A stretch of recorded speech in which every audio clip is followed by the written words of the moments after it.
baru, Kolose pasal 3 ayat 15. Kolose 3 ayat 15. Mengapa kita kadang-kadang tidak bersyukur? Atau mengapa kita sering tidak bersyukur? Mengapa kita sulit bersyukur? Karena ya macam-macam. Mengapa tidak bersyukur? Karena lupa bersyukur. Karena lupa bersyukur sehingga tidak bersyukur. Mengapa tidak bersyukur? Karena lupa bersyukur. Karena lupa bersyukur sehingga tidak bersyukur. Bulet aja. Jemaat, kita tidak bersyukur karena fokus kita terhadap kehidupan ini, kita fokusnya sekarang. Sekarang yang sedang masalah. Sekarang yang sedang sakit. Kita tidak bersyukur karena fokusnya sekarang menghadapi sibuknya pekerjaan, repotnya pekerjaan. Menghadapi anak-anak yang belum nurut ini, nakal. Oh ya, terima kasih dibantu untuk membunuh suaranya. Ya dimatikan, minta bantuan mama. Ya, jangan dibuang, jangan dibanting HP-nya ya. Jangan dimarahi HP-nya ya. Ya, Tuhan mengasihimu ya, Nyo. Mengapa tidak bersyukur? Karena kita fokus sama masalah dengan suami istri. Oh, istriku tidak tunduk ini. Oh, suamiku tidak cinta sama aku. Jemaat, yuk kita sama-sama belajar firman Tuhan siang ini untuk bisa memperbanyak kita untuk bersyukur. Sama-sama katakan bersyukur. Iya, bagaimana caranya? Bagaimana caranya bersyukur? Kita ingat, ya, yang sakit ingat. Puluhan tahun kita sehat. Nah, kita sakit. Sekarang sakit. Baru berapa hari, baru berapa minggu, baru berapa bulan, sakit setahun, 2 tahun, sedangkan 35 tahun kita sehat. Nah, menolong kita bukan untuk bersyukur.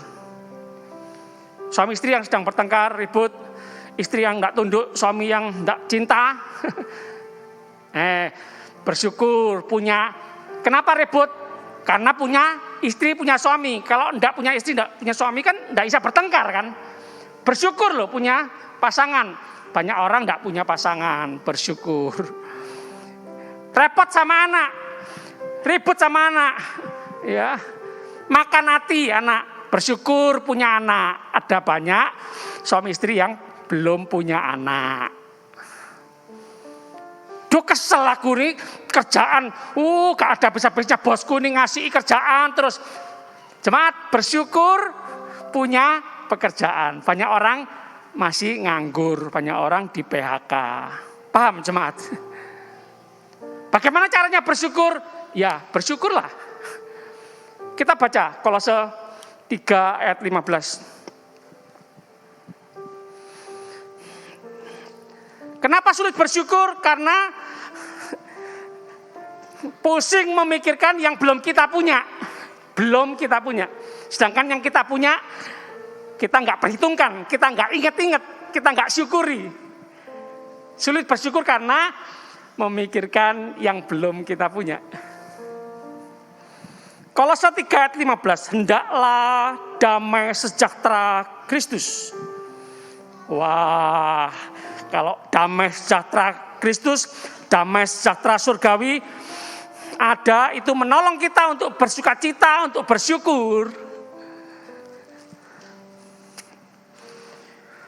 Damai sejahtera Kristus memerintah dalam hatimu, karena untuk itulah kamu telah dipanggil menjadi satu tubuh, dan bersyukurlah. Jemaat, Kristus kepala, kita tubuh. Wah, adakah yang bisa memisahkan kita dengan kasih Kristus? Tidak ada. Yesus Kristus kepala, kita jemaat tubuh. Jangan khawatir, jangan takut. Jangan takut, jangan khawatir. Itu cuma kentut, itu bukan petir. Jangan takut, jangan khawatir. Itu cuma kentut, bukan petir. Nah, untuk lebih mudah mengingat ya. Kenapa kita takut? Kenapa kita khawatir? Kita bersama Tuhan Yesus. Tuhan Yesus manunggal dengan kita. Immanuel, Allah bersama kita, Allah menyertai kita, Allah manunggal dengan kita. Sekali lagi banyak orang yang mencari kesaktian di gunung, di gua-gua, berendam di laut berjam-jam, berapa hari untuk mencari kesaktian tingkat tinggi. Banyak orang berkata kesaktian tingkat tinggi adalah kesatuan, kemanunggalan manusia dan Tuhan. Dan itu ada dalam Alkitab, Allah Immanuel. Saudara percaya Tuhan Yesus Kristus, kita di dalam Tuhan Yesus di dalam kita. Tuhan Yesus di hati kita. Tuhan hanya sejauh doa. Yang percaya katakan amin. Hendaklah damai sejahtera Kristus memerintah dalam hatimu. Jemaat, hari-hari ini siapa, apa yang sedang memerintah hati kita untuk bersyukur, untuk bersukacita, untuk menikmati damai sejahtera? Apakah kekayaan, apakah uang? Jangan. Kekayaan, uang itu hanya sementara di bumi ini. Akan kita tinggal nantinya, bukan? Berapa lama di bumi ini? 70 tahun, 80 tahun, 100 tahun, 50 tahun, 20 tahun, 10 tahun. Tidak sama. Sementara. Katakan sementara. Kalau kita mencintai yang ada dunia ini, kita akan kehilangan segalanya. Ingat istri Lot. Menoleh ke belakang, menoleh harta benda yang akan ditinggalkan, yang akan dibakar, Sodom dan Gomora. Menjadi tiang garam, menjadi tugu peringatan. Mencintai yang duniawi akan membuat kita kehilangan segala-galanya. Cintailah Tuhan yang kekal selama-lamanya. Cintailah Tuhan yang sanggup mengadakan dari yang tidak ada menjadi ada. Cintailah Tuhan sumber berkat, jangan mencintai berkat.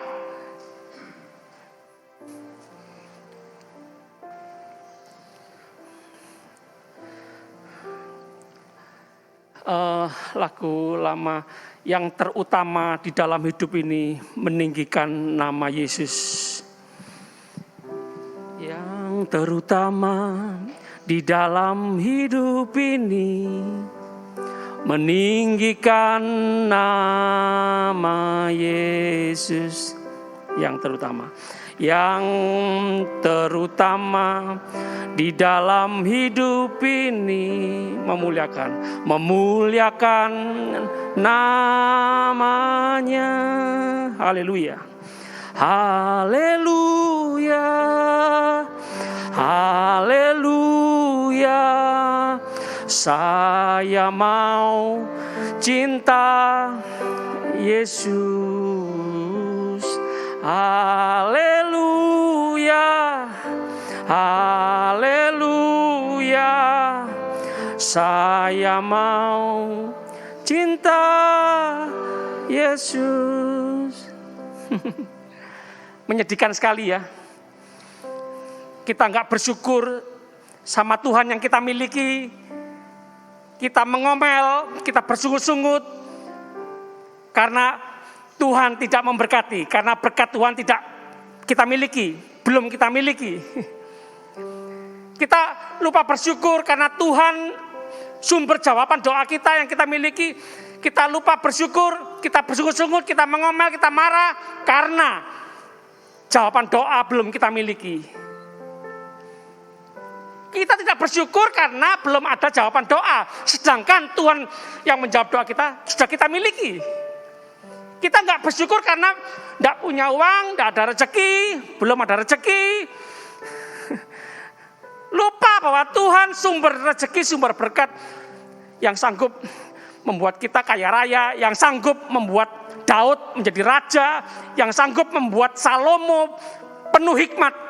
Segala kekayaan dunia Salomo miliki. Menyedihkan sekali kita anak-anak Tuhan lebih mencintai berkat daripada Tuhan yang sumber berkat. Lebih mencintai kesehatan, kekuatan daripada mencintai Tuhan yang sanggup memberikan kehidupan, kesehatan, mujizat kesembuhan. Seringkali kita marah sama Tuhan karena miskin, marah sama Tuhan karena belum sembuh.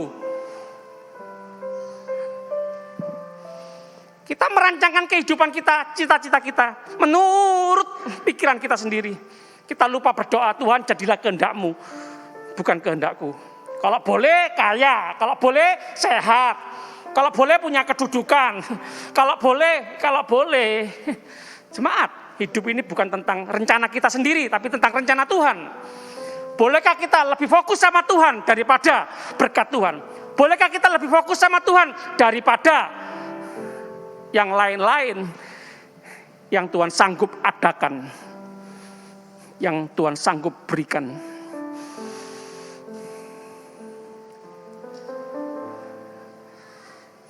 Ini mengapa ya kita susah, kita suntuk, jenuh, capek. Pikiran kita dipenuhi dengan keserakahan, bahkan iri dengki, banding-bandingkan hidup kita dengan orang lain. Kenapa aku tidak seperti orang lain? Ini pergumulan kita. Hawa nafsu, kemarahan, sehingga membuat kita saling mendustai, saling berbohong, kemunafikan di sekitar kita.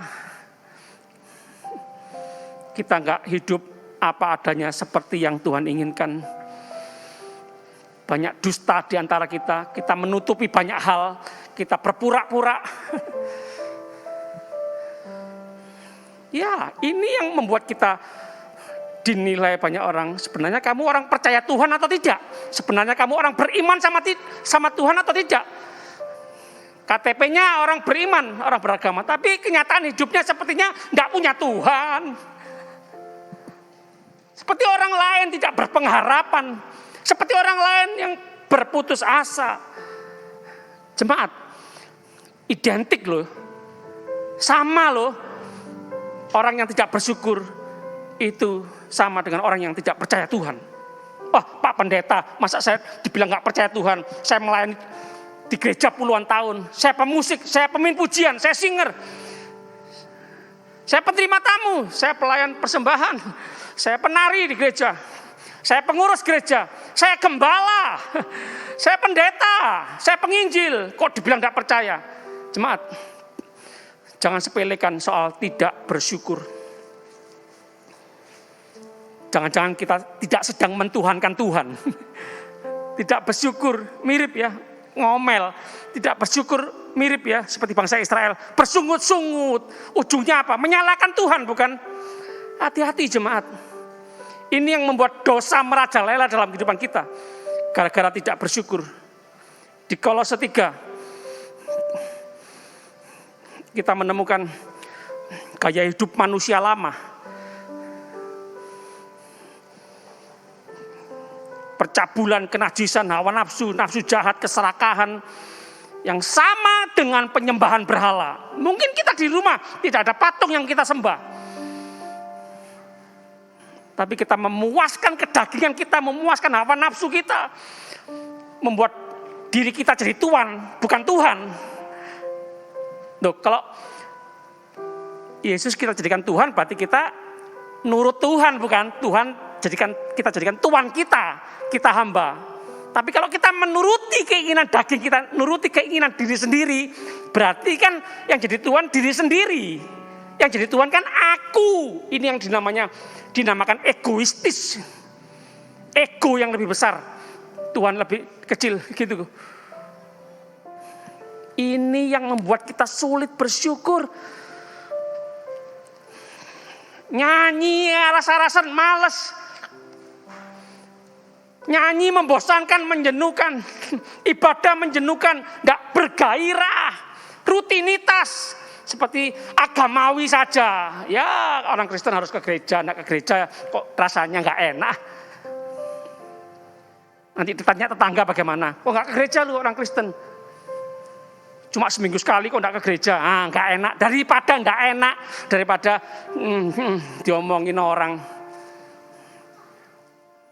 Aku aja setiap hari ibadah, ke tempat ibadah. Masa kamu seminggu sekali enggak ke gereja?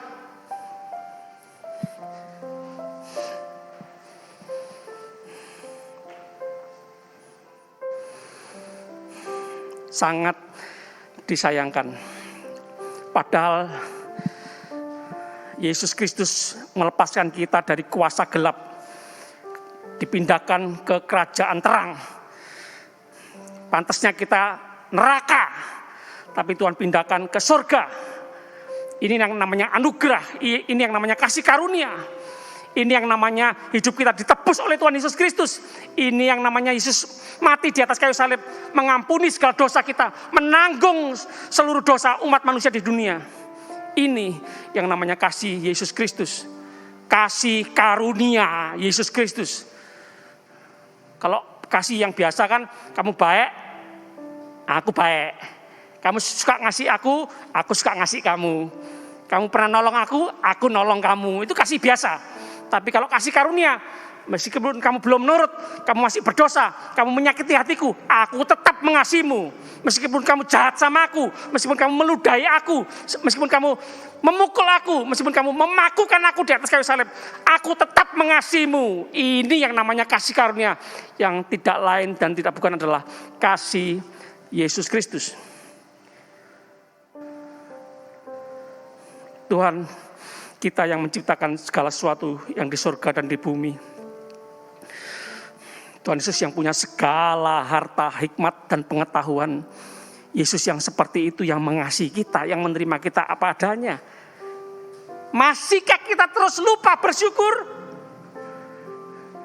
Karena belum sembuh? Masihkah kita lupa bersyukur? Karena belum jadi konglomerat? Orang Kristen kok biasa-biasa gini. Dari dulu enggak berubah. Naik sepeda terus, naik bemo terus.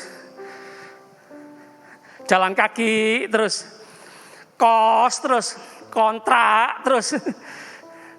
Soro, menderita mengikuti Yesus. Begitu, terus ngeluh, ngomel, kecewa sama Tuhan. Wes, tak tinggalkan aja Tuhan ya. Ikut ini loh, ini cepet ini, kaya raya ini. Hati-hati, iblis bapak segala pembohong. Awalnya iklannya bagus, tawarannya menggiurkan. Alkitab berkata, iblis tujuannya hanya untuk mencuri, membunuh dan membinasakan. Mau sehat, kaya raya, masuk neraka? Mau? Ya kalau bisa Pak, sehat, kaya raya, mati masuk surga. Amin. Jemaat, ingat nggak? Pernah dengar nggak? Pak Pendeta, doakan, berkati supaya dagangan saya di pinggiran pasar rame, banyak pelanggan. Oh ya, diberkati dalam nama Yesus. Diberkati, suami istri, diberkati kaya raya. Datang ke gereja lagi, Pak Pendeta, nangis-nangis. Doakan Pak Pendeta. Loh, kenapa? Kurang kaya. Enggak Pak Pendeta, saya mau jadi seperti dulu aja, yang jualan di pinggir pasar, dagang kaki 5. Loh, iya Pak Pendeta, soro orang jadi orang kaya ini. Sibuk, kayak gak ada waktu, kurang waktu untuk keluarga ya. Sibuk terus, duit dikejar, target dikejar. Waduh,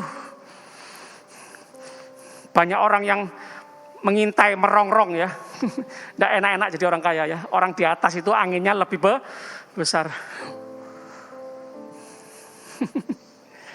Makanya berdoa, Tuhan jadikan aku seperti yang Tuhan inginkan. Keberhasilan hidup ini bukan kaya raya, sukses, berhasil secara pendidikan, ekonomi, dan lain sebagainya. Puji Tuhan kalau itu semua Tuhan berikan kepada kita. Kita nggak menyembah itu. Itu bukan target utama kita. Target utama kita adalah melakukan kehendak Bapa. Ingat doa Yesus Kristus di Taman Getsemani. Bapa, kalau boleh penderitaan ini lalu daripada aku. Kalau boleh ya jadi raja gitu loh. Dia lulukan bangsa Israel. Hosana, Hosana, diberkatilah orang yang datang dalam nama Tuhan. Kalau boleh Tuhan, jangan aku mendengar teriakan, salibkan dia, salibkan dia. Mesias, raja segala raja yang dinubuatkan bertahun-tahun oleh para nabi kok diludahi diam, dipukul diam, disalib diam. Apa ini? Mesias apa ini? Raja apa ini? Nabi palsu ini. Manusia ngaku-ngaku Tuhan ini. Bukan Tuhan yang menjadi manusia ini. Raja kok cekutuk. Seperti domba kelu. Cekutuk itu apa ya? Yos. Diem aja, lemah. Paham jemaat? Kehendak Bapa. Oh, enggak gampang loh. Orang berkuasa, orang kuat, orang kaya, orang hebat, orang sakti. Diam, enggak melawan. Enggak gampang loh. Kalau orang lemah, miskin, enggak ada kekuasaan, enggak punya masa, diam, biasa ya. Tapi punya pasukan malaikat di surga. Diam. Cukup satu malaikat. Kat, turun. Malaikat, kat. Satu aja. Oh, tentara Romawi habis semua. Ngerti? Jemaat bersyukur, bersyukur. Yesus Kristus yang seperti itu yang kita sembah. Yang mengasihi orang-orang berdosa supaya bertobat. Jemaat, pesan Tuhan siang ini dengar baik-baik. Apa yang harus kita lakukan? Matikan keinginan dosa kita. Ini yang menghalang-halangi kita untuk bersyukur. Jangan turuti terus. Kita enggak menyembah kedagingan. Kita enggak menyembah setan iblis yang menghamba kita, merantai kita, membelenggu kita untuk terikat dengan dosa. Kita menyembah Tuhan. Hiduplah dalam kebenaran. Pantas kita hidup dalam kebenaran karena Tuhan Yesus sudah membenarkan kita. Pantas kita hidup dalam kekudusan karena Tuhan Yesus sudah menguduskan kita. Itu identitas kita. Kita orang kudus. Kita orang benar. Karena Tuhan Yesus Kristus sudah melakukan itu semua dengan sempurna di atas kayu salib.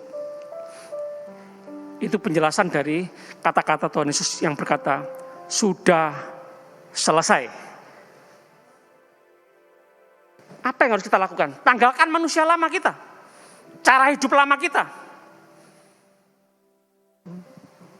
Telah mati dan tinggalkan cara hidupku yang lama. Ya sia dan tak berarti lagi hidup ini ku letakkan pada mezbah-Mu ya Tuhan. Jadilah padaku seperti yang Kau ingini. Kedagingan itu dimatikan. Kedagingan itu dibakar. Ya, Happy, Bu Ivon, daging itu dibakar, enak ya. Kalau nggak dibakar, nah nanti bisa busuk, bau. Kenapa orang Kristen bau? Karena dagingnya nggak dibakar. Karena gaji-gajinya nggak dibakar. Dibakar itu memang sakit. Ya. Diproses, dibentuk itu sakit. Tapi izinkan itu Tuhan kerjakan dalam kehidupan kita. Supaya kita berbau harum. Supaya kita keluar seperti emas yang murni. Jemaat, kita susah menderita karena kebenaran itu membuktikan bahwa kita sedang diproses. Bahwa kita kita ini emas, kita berharga. Kalau tidak berharga, tidak usah diproses, dibiarkan aja.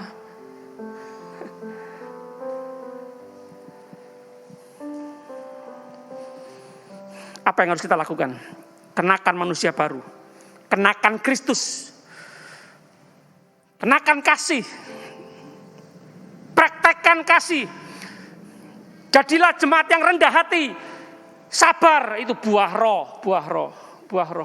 Jangan umbar hawa nafsu, tapi hasilkan buah roh. Kita punya Tuhan, kita punya Roh Kudus, hasilkan buah-buah Roh Kudus, buah Roh Kudus. Ya, bukan buah-buah Roh Kudus, buah Roh Kudus. Ya. Yang isinya kasih, sukacita, kemurahan, sabar, penguasaan diri. Ya.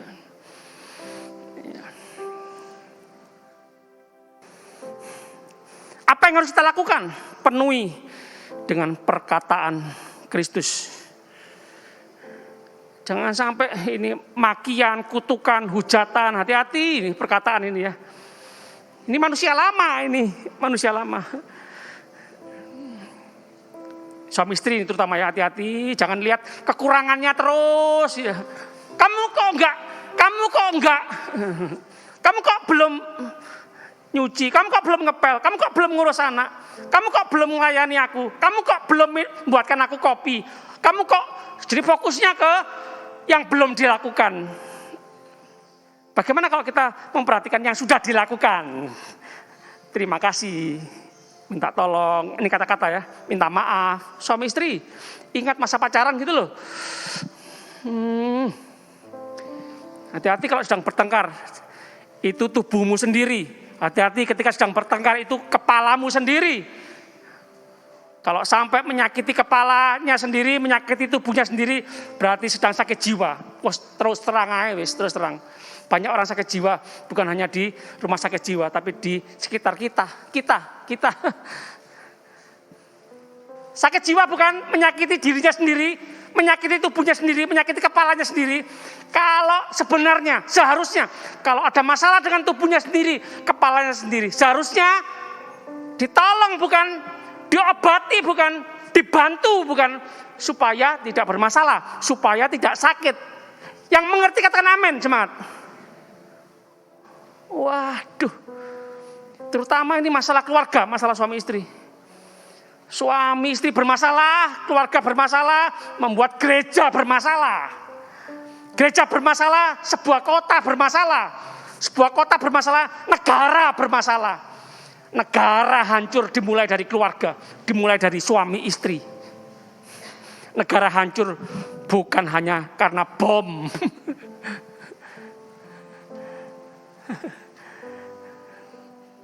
Bom bisa terjadi kalau Tuhan pulihkan, mudah. Haleluya. Yuk sama-sama kita bangkit berdiri. Jemaat Tuhan. Ayo jemaat, perbanyak hari-hari ini bersyukur. Jangan cuma fokus sama, aduh kok virus ini tidak habis-habis ya, pandemi ini tidak habis-habis ya. Jemaat bersyukur.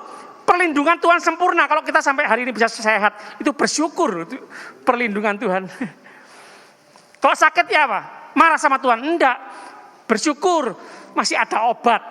Masih ada obat anti nyeri. Masih ada puskesmas, masih ada rumah sakit, masih ada dokter. Bersyukur. Kalau enggak sembuh bagaimana? Mati bagaimana? Loh, bersyukur kita masuk surga mati. Lepas daripada penderitaan, lepas daripada air mata. Makanya saya bilang sama istri saya seneng kok mati pulang ke surga. Istri saya bilang, oh jangan sekarang, anakmu sik cilik. Bergurau ya. Istri saya mau mati bareng katanya, jangan sendirian ya. Dia enggak mau janda. Ya, nanti 100 tahun lagi ya. Ayo nyanyi bersyukurlah. Haleluya, aku mau memuji-Mu Tuhan. Jemaat bersyukur ya. Masalah terbesar di dunia, masalah seluruh umat manusia adalah dosa. Dan itu sudah dibereskan oleh Tuhan Yesus di atas kayu salib. Dosa kita diampuni oleh Tuhan Yesus. Ketakutan terbesar umat manusia di dunia, maut. Dan itu sudah dibereskan oleh Tuhan Yesus Kristus. Kubur kosong, Yesus Kristus bangkit di hari ketiga. Katakan amin. Rugi besar. Kita gak setia sama Tuhan Yesus Kristus. Tuhan Yesus sudah setia sama kita.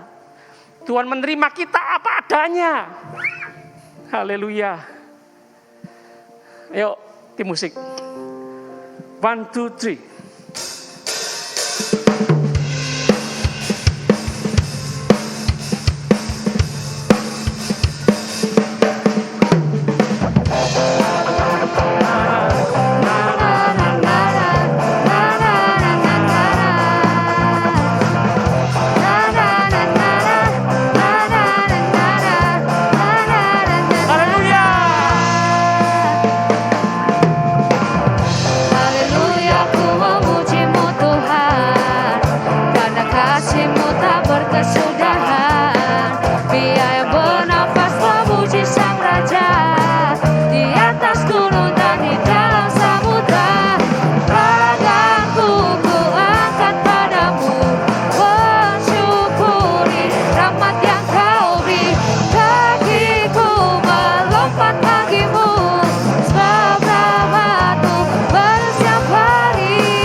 baik dari kekal sampai selama-lamanya. Dia baik. Katakan amin. Oh haleluya. Yuk sama-sama kita angkat tangan dalam hadirat Tuhan. Terima kasih. Bahkan Engkau sungguh amat sangat baik. Terima kasih Tuhan. Terima kasih Tuhan. Terima kasih Engkau sabar menunggu kami. Engkau sabar menunggu kami.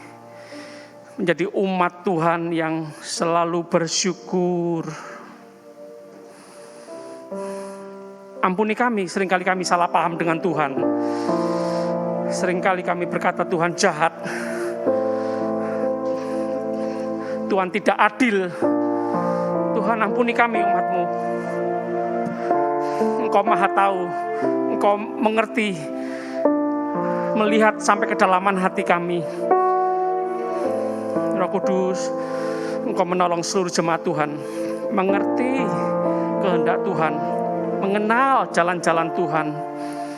Suka membaca mendengar firman-Mu tiap hari, suka bergumul dengan Alkitab. Haleluya. Hamba-Mu berdoa seluruh jemaat Tuhan, pikiran hati dipenuhi dengan firman Tuhan, sehingga perkataan dan perbuatan anak-anak-Mu penuh dengan kuasa firman-Mu, kuasa menciptakan. Oh haleluya Tuhan, terima kasih, terima kasih. Terima kasih Tuhan yang punya kuasa surga dan bumi. Wow, terima kasih, kami bangga punya Tuhan Yesus Kristus sebagai Tuhan dan Juru Selamat kami yang hidup. Menebus hidup kami, mengampuni segala dosa kami. Terima kasih Tuhan. Seluruh jemaat Tuhan penuh kasih Tuhan, penuh kasih Tuhan, penuh kasih Tuhan. Kami sama-sama angkat tangan di hadirat Tuhan. Kami mau banyak berserah sama Tuhan. Jemaat pulanglah. Lanjutkan segala aktivitasmu bersama Tuhan. Keberhasilan yang gilang gemilang bersama Tuhan. Terima kasih Tuhan. Perlindungan penyertaan Tuhan yang sempurna nikmati dalam nama Tuhan Yesus Kristus. Anugerah kasih karunia Tuhan melimpah seumur hidup kita semua. Bapa, kami berdoa bersyukur percaya demi nama-Mu Bapa, Putra, Roh Kudus, Allah yang esa yang kami kenal dalam nama Tuhan Yesus Kristus, Tuhan dan Juru Selamat kami yang hidup. Haleluya. Semua yang percaya sama-sama katakan amin, amin. Terus memberkati, tetap menjalankan protokol kesehatan.